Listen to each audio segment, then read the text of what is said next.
Tatu, kamati kuu imepokea taarifa kuhusu mwenendo wa kesi ya uhaini inayomkabili mwenyekiti wa chama Mheshimiwa Tundu Lissu. Kamati kuu imeendelea kusisitiza kuwa mwenyekiti Lissu hana hatia na sio mhaini. Kamati kuu inaendelea kutoa mwito kwa Watanzania kuungana na kupaza sauti za kutaka kuachiliwa huru kwa mwenyekiti mara moja.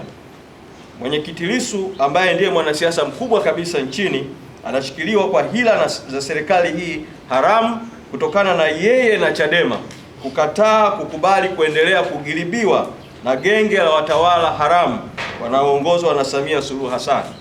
Kwa miaka mingi CCM ambayo haiaminiki hata chembe imeendesha siasa za hila, gilba, rushwa, mateso, unyanyasaji na udhalilishaji wa vyama vya ushindani.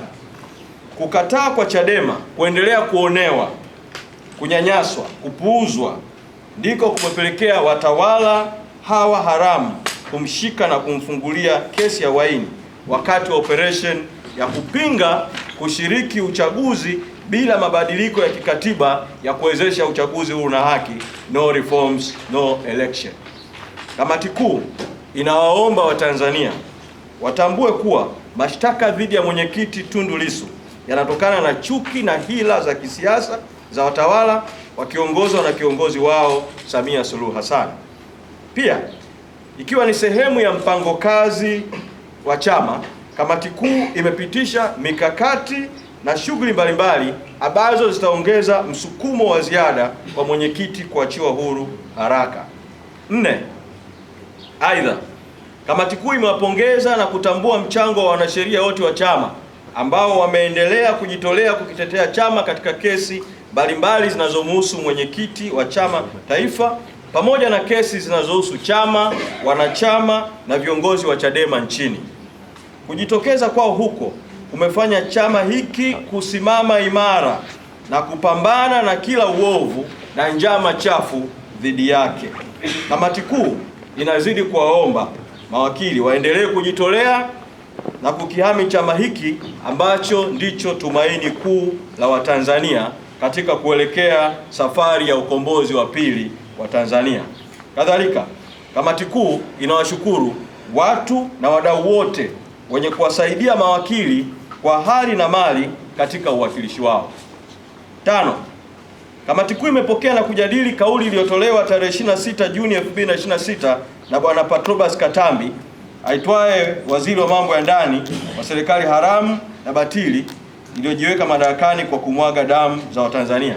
Kauli hiyo ilitolewa bungeni jijini Dodoma juu ya zuio la mikutano ya vyama vya siasa nchini.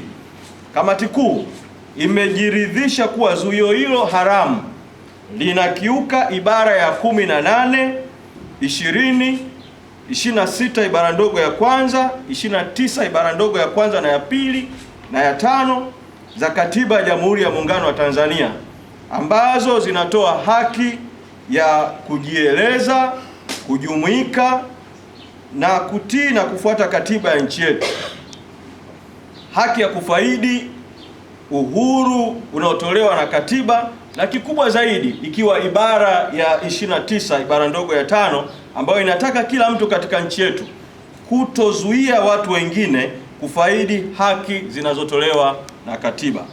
6. Kamati kuu imeazimia kuwa zuio hilo ni kinyume pia na haki ya vyama vya siasa inayotajwa kwenye kifungu cha 23 cha sheria ya vyama vya siasa.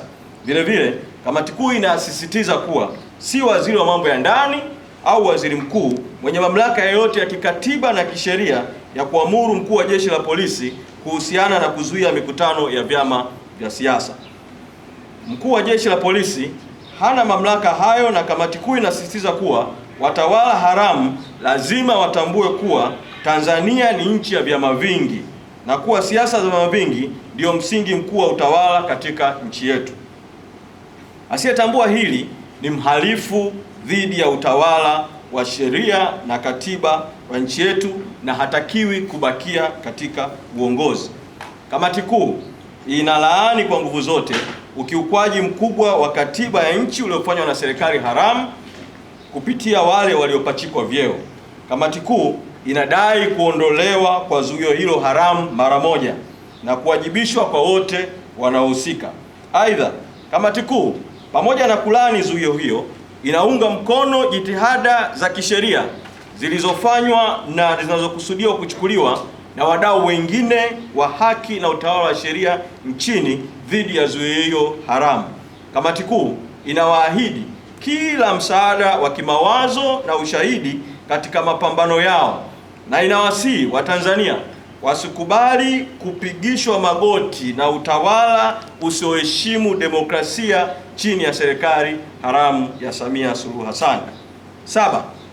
Kamati kuu imepitia bajeti ya nchi kwa mwaka wa fedha 2026-2027 na kuona bajeti hiyo ni ya uongo na haiakisi changamoto za kimaisha za Watanzania na ina lengo moja la kumtopesha Mtanzania katika lindi la umaskini. Bajeti hiyo imetengenezwa kwa misingi yenye mbwembwe ambazo hazina lengo la kumkwamua mwananchi wa kawaida kutoka katika hali yake mbaya ya kimaisha. Bajeti hiyo hailengi kukuza nguvu ya ununuzi, purchasing power, ya Mtanzania wala kupunguza gharama na ugumu wa maisha kwa wananchi. 8. Aidha, katika kupitia bajeti hiyo, kamati kuu imeona kwamba bajeti ya mwaka wa fedha 2026-2027 haijaweka fungu lolote lile kwa ajili ya kugharamia mchakato wa kuandika katiba mpya ya nchi. Ikumbukwe, mtawala wa haramu wakati anaapishwa na baadaye alipohutubia bunge haramu lililotokana na uchaguzi wa mauaji wa tarehe 29 Oktoba 2025 na kuendelea, alidai kuwa ataanzisha mchakato wa katiba mpya ndani ya siku 100. Mpaka kamati kuu inakutana Kigoma tarehe 30 mwezi Juni mwaka 2026 ni zaidi ya siku 200 bila kuanza kwa mchakato huo. Kamati kuu inasisitiza kwa umma kuwa kutokutengwa kwa bajeti ya kukwamua mchakato wa katiba mpya ni ushahidi wa wazi kwa kila mtu kuwa serikali haramu ya CCM hawataki kuandikwa kwa katiba mpya, huku wakiamini kuwa Watanzania ni watu wa kudanganywa kwa ahadi za hadaa zinazobadilika kama kinyonga. 9.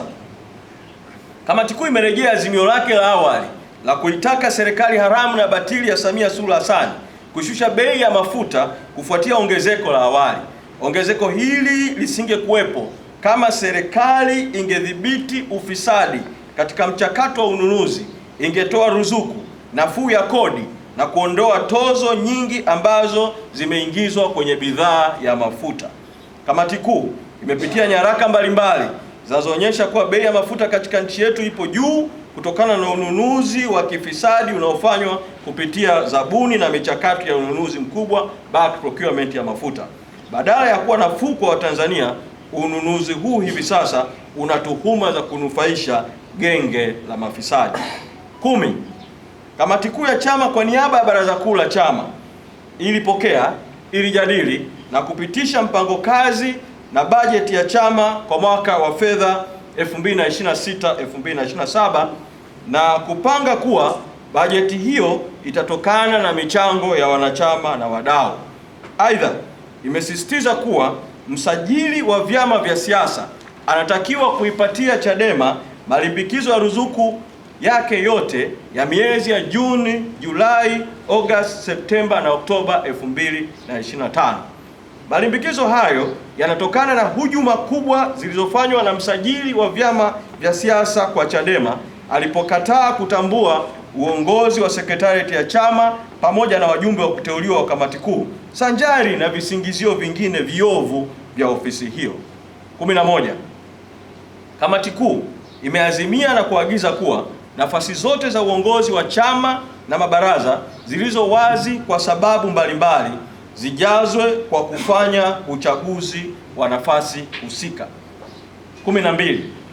Kamati kuu imeazimia kufanyika kwa kikao cha Baraza Kuu la chama tarehe 15 mwezi Septemba mwaka 2026 ambayo ni siku ya demokrasia duniani. Hivyo Chadema itaazimisha siku hiyo kwa kufanya maamuzi makubwa kuhusu haki, uhuru, demokrasia